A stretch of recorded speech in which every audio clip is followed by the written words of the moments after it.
الاوردر بتاع النهارده يا جماعة خطير قوي. بصوا اصلا شكل البوكس ما شاء الله اللي احنا هنحط فيه الاوردر تحفة بمعنى الكلمة. النهارده اوردر دكتور سارة لخطيبها بمناسبة عيد ميلاده، حبت تهديه من عندنا باوردر لذيذ قوي قوي قوي. فتعالوا نشوف ما شاء الله هي اختارت له ايه. الاوردر بتاعها كان معدي ال1000 جنيه، فاخدت معانا هدية على الاوردر بتاعها عجلة الحظ. تعالوا نشوف ايه اللي هيطلع لها هدية على الاوردر بتاعها اللي جاي من عندنا.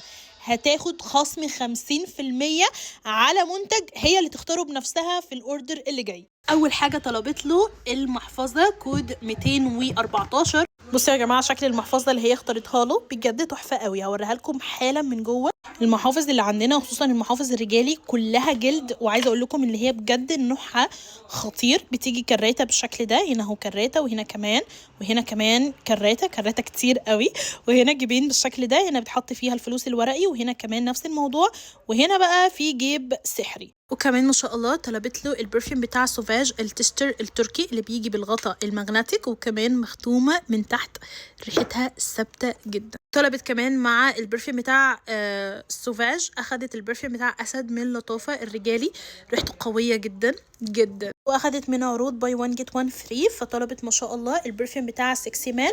اوكي، واخدت هديه عليه فيريزاتشي، يعني كده دفعت سعر قطعه وخدت القطعه الثانيه هديه مجانيه. واخر حاجه طلبت له العرض اللي نازل على سكاندل. يا جماعه اي عميل هياخد سكاندل التستر الاماراتي بالعلامه المائيه هياخد عليها هديه تستر قلم، فانا حطيت له خمره.